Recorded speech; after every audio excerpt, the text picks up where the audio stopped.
When I was about 12 years old, my family moved into an old Victorian-style house in Pennsylvania. It had that classic, eerie vibe, creaky wooden floors, drafty halls, and an attic that just felt wrong. The previous owners had left a few things behind, mostly junk, but the strangest thing was an old porcelain doll tucked away in a dusty trunk in the attic. She was beautiful, but in that unsettling way. Glassy blue eyes that never seemed to close, long matted blonde hair, and a tiny cracked smile that made her look like she was constantly up to something. Her dress was stitched from some old lace, yellowed with age. At first, my parents thought she was a cool antique. They decided to keep her displayed on a shelf in the living room. The first night she was downstairs, I swear I heard footsteps on the hardwood floor outside my room. When I opened the door, nothing was there. But when I went down to get a drink of water, I could feel something watching me. I tried to shake it off. After all, it was a big, unfamiliar house, and my mind was probably just playing tricks on me. But the next morning, I found the doll on the floor, several feet away from the shelf. No one in my family admitted to touching it. We laughed it off, blamed it on vibrations from trucks passing by outside. But then it got worse. Over the next few weeks, the doll would move around the house. Sometimes she'd be sitting on the stairs, sometimes she'd be facing a different direction. Once my mom swore she found the doll sitting on her bed when she came back from work, and no one was home except our dog, who refused to go near it. Our dog, a friendly golden retriever who loved everyone, would growl at the doll. Low, guttural growls, the kind that made the hair on your neck stand up. Once, he even barked furiously at it and ran away whimpering. Still, my parents kept telling themselves it was all coincidence. Old house, shifting floors, kids playing tricks, until one night when I woke up and saw her. Standing in the corner of my bedroom. I froze. I couldn't even scream. She wasn't lying limp like a normal doll. She was standing on her two tiny porcelain feet, head tilted slightly to the side, watching me. I must have passed out from fear, because the next thing I remember is waking up with the sun pouring through my window. The doll was back downstairs, sitting neatly on the shelf, smiling that same cracked smile. I told my parents, but they didn't believe me. At least, not until the night they heard it too. The sound of something tiny, tapping its way up the stairs, step by step, closer and closer to their bedroom door. That night, my dad had gotten up around 2 a.m. to get a glass of water. He told me later that halfway down the stairs, he stopped because he heard tapping sounds like tiny footsteps coming from the living room. When he turned on the light, nothing was there, except the doll. She was no longer on the shelf. Instead, she was sitting upright in the middle of the living room floor, facing the stairs, like she was waiting for him. Still, he didn't want to believe anything supernatural was happening. He picked her up, put her back on the shelf, and tried to laugh it off. But later that same night, my mom was jolted awake by the sound of scratching at their bedroom door. Not loud, light, delicate scratching, like tiny fingernails against wood. My parents opened the door, half expecting to find our dog there. But the hallway was empty, except there was the doll, sitting right in front of the door. That was the moment my mom finally said, "Enough." The next day, my parents decided to get rid of the doll.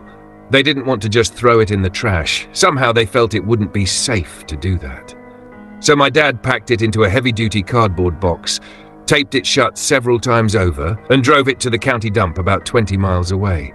He even stayed to watch the workers crush the box along with a pile of other garbage under a massive compactor. We thought that was the end of it. But 2 days later, when I came home from school, my mom was standing in the driveway, pale as a ghost. She just pointed to the porch. There, sitting on the welcome mat, dirty and slightly torn, was the doll, smiling like it had never left. When we found the doll back on the porch, my mom refused to touch it. She literally backed away, saying, "We're not bringing that thing inside again." My dad, stubborn as ever, thought maybe someone from the dump had played a prank, somehow found our address and dropped it off. But how would they know where we lived? We hadn't given out any information, and the box had no labels, no names. And why would anyone go through so much trouble, just for a joke? Reluctantly, my dad put the doll in a garbage bag, tied it up tightly, and left it in the garage overnight. He said he'd deal with it the next day.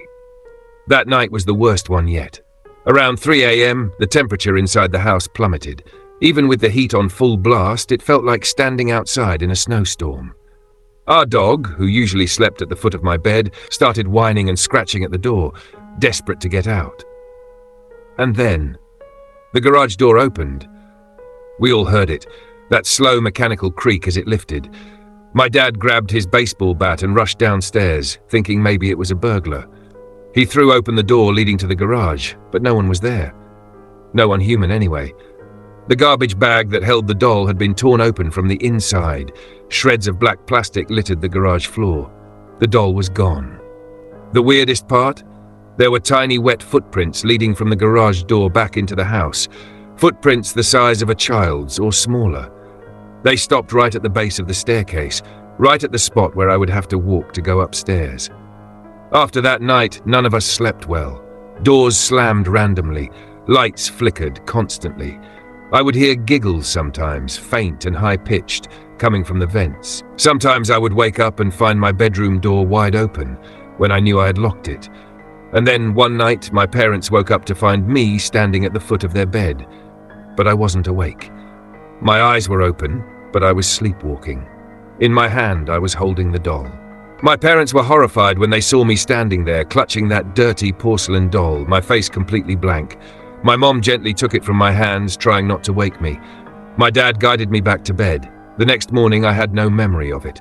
But the terror in my parents' eyes said enough. This had crossed a line. It wasn't just creepy anymore. It was dangerous. That day, my mom called a local priest. We weren't especially religious, but something about the doll felt evil now, beyond anything we could explain. The priest agreed to come by that evening. When he arrived, he refused to even touch the doll at first.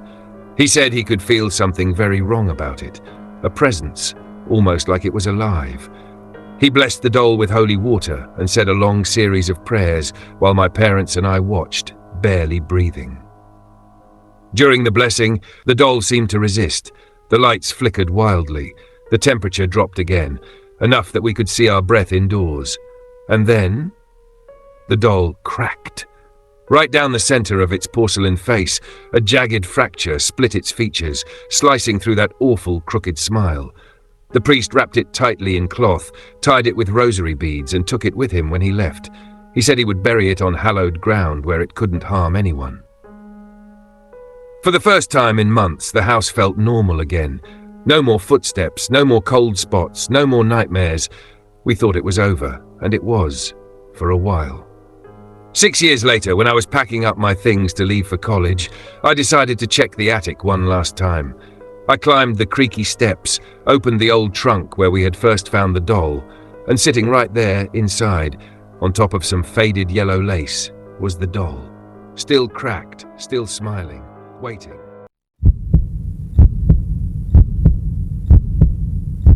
When I was around 8 years old, my Aunt Clara, who lived halfway across the country, sent me a birthday gift. It was a large, heavy box, wrapped in bright pink paper and topped with a big bow. I remember feeling so excited as I tore into it.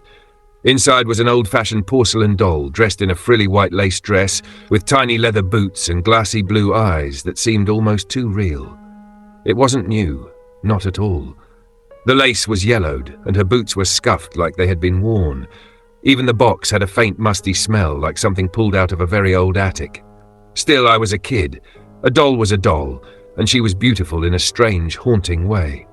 There was a note tucked inside the box too, written in my aunt's shaky handwriting. "Happy birthday, sweetie.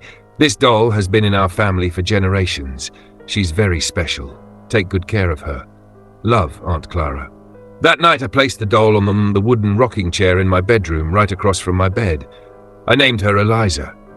At first, nothing felt wrong, but by the third night, weird things started happening. I would wake up to find the rocking chair gently moving, not wildly, just that slow, steady rock, as if someone had just gotten up from it. And sometimes, Eliza's head would be tilted differently. Her hands would be positioned oddly, almost like she was reaching out. At first, I told myself I must have bumped the chair during the day. Maybe the breeze from the window moved it. But deep down, even as a kid, I knew something wasn't right. Then, one night, I woke up around 3:15 a.m. The chair was empty. Eliza was gone, and something was whispering from under my bed. At first, I froze. I thought maybe I was dreaming. Maybe my mind was playing tricks on me. But the whispering continued. Soft, almost sing-song, like a child humming a lullaby in a language I couldn't understand. Terrified, I slowly leaned over the side of the bed, heart pounding in my ears. I pulled up the covers to peek underneath. There, in the faint moonlight streaming through my window, I saw her. Eliza was lying under my bed, face up, her glassy blue eyes staring straight at me. Her arms were stretched out wide, almost like she was waiting for me to crawl down and pick her up.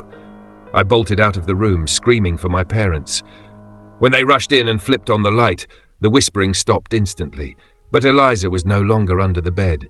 She was back in the rocking chair, perfectly posed, perfectly still. My parents told me it was probably just a bad dream. They tucked me back into bed and moved the doll into the closet to make me feel better.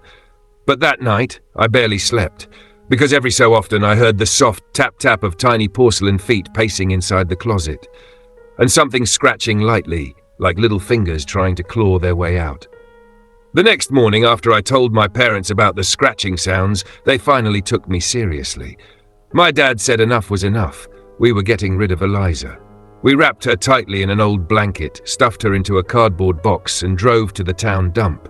I remember looking back at the box as we left it sitting there on a pile of broken furniture and trash. That night I slept better than I had in weeks. No whispering, no rocking chair creaking, no cold, glassy stares from across the room. But the peace didn't last. 2 days later, when I came home from school, I found something sitting on my bed. The box. The same stained cardboard box we had thrown away, same torn corner, same black scuff mark on the side. And inside it was Eliza.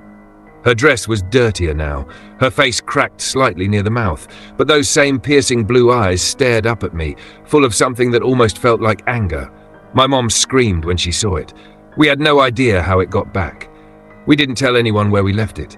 No one knew except us. This time, my dad didn't take any chances. He didn't just toss it, he burned it. We drove out to a clearing in the woods, built a small fire pit and tossed Eliza in. I watched as the flames engulfed her dress, her hair, and finally her body. But even as the porcelain face cracked and blackened, I swear to you, I saw her eyes moving, and just before her face crumbled into ash, her mouth smiled.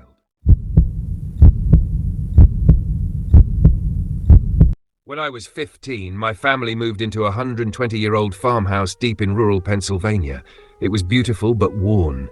Creaky floorboards, drafty windows, the whole classic haunted house vibe. One afternoon that first summer, my little brother and I decided to explore the backyard.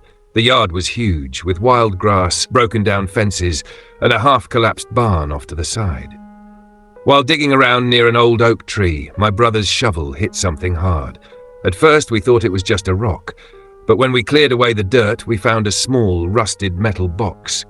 It was weird, about the size of a shoebox, covered in strange symbols that looked almost hand-carved into the metal. We pried it open with a crowbar. Inside, wrapped in filthy, rotting cloth, was a doll. It was handmade, stitched together with yellowed fabric, button eyes, and thick black thread for a mouth. It looked ancient, almost like a voodoo doll, and something about it made both of us recoil instantly. But curiosity won out. We took it inside to show our parents. They laughed it off. Just some old toy someone must have buried decades ago. My brother wanted to throw it away. I wanted to keep it, as a creepy little souvenir of our new home. That was the first mistake. The first few days after we found the doll, nothing seemed unusual. It just sat there on a shelf in my bedroom, propped between some old books. But then little things started happening. At night, I would hear scratching, not loud but steady, coming from inside the walls near my bed.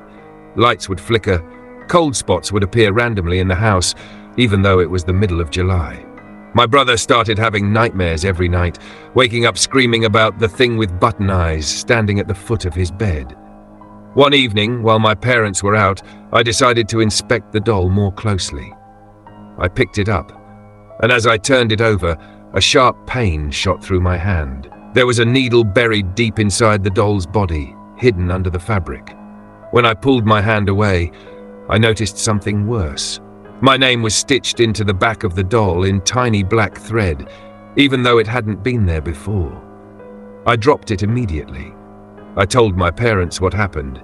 They brushed it off, saying maybe I just hadn't noticed the stitching earlier.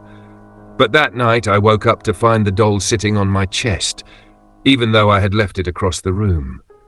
Its button eyes were pressed right against my face, and the thread mouth was slowly unraveling, like it was trying to speak.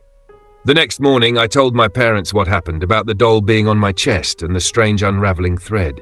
They were alarmed, but still skeptical. They chalked it up to my overactive imagination or a weird dream. But deep down, I knew something wasn't right. I couldn't shake the feeling that the doll wasn't just old or creepy. It was alive. That night, I decided to bury it again, this time for good. I dug a small hole in the backyard, right where we had originally found it. I buried the doll deep, hoping to rid myself of whatever curse it carried. For a while, it seemed to work. The nightmares stopped, the odd occurrences slowed, the house felt calmer. But about a week later, I went to water the garden and something caught my eye. In the dirt near the oak tree, there was a small, familiar shape. I dug down again, heart pounding. The doll, right where I had buried it. But now something had changed. The once stitched mouth was wider, as if the doll was grinning at me. The thread that unraveled before had been completely rewoven into a perfect smile. I felt a chill crawl up my spine as I looked at it. This wasn't just some old toy anymore. It was a warning. That night, as I sat in my room, I heard a whisper. At first it was faint, but it grew louder. A voice, soft but distinct, saying my name over and over, "Shah, let me out." I ran to the window and screamed for my parents, but when they came rushing into my room, the whispering stopped. They looked at me, concerned but unsure what to do. It wasn't just the doll anymore. The whole house felt alive. The following night, I couldn't sleep. The whispering was louder than before, almost urgent, as if the doll knew I was the only one who could hear it. "Let me out! Let me out!" It repeated over and over, echoing in my mind, until it felt like the walls themselves were closing in. In a desperate attempt to end this madness, I took the doll from its hiding place in my closet. I had to know. Why was it haunting me? What did it want? That's when I discovered something horrifying. As I peeled back the fabric of the doll's body, I found something hidden inside. A small, yellowed piece of paper, folded and tied with a string. My hands trembled as I opened it. The words written on the paper were in faded, shaky handwriting. "To whoever finds this, the curse is bound to the house. The doll must be buried to keep it from growing. It has always been with us. It chooses a new victim each generation. Beware, it will come for you." I stared at the words, my heart racing. I couldn't make sense of them, but there was one part that stood out above the rest. It chooses a new victim each generation. The realization hit me like a cold wave. The house had been built in the late 1800s. My family was the fourth generation to live there. But then, something even more chilling crossed my mind. Was the doll watching us all along? Had it been waiting for me? The next day I did some digging. Real digging. I found old records of the house's previous owners, starting with the original family who built it. One name stood out: Sarah Blackwood. In 1912, Sarah had mysteriously disappeared. There was no body found, and no one could figure out what happened. But the more I researched, the more I found references to her being a witch, and how she had an unusual doll collection. I finally tracked down an old town historian who told me the truth. Sarah Blackwood had been trying to bind a dark force to the doll, using the house as a vessel. She succeeded. And now, it was up to each new family who moved in to either destroy it or become its next victim. That night, the whispers grew louder. The doll was back in my room. This time, I didn't hesitate. I grabbed the doll, took it back to the backyard and buried it deep, deep enough that it would never return.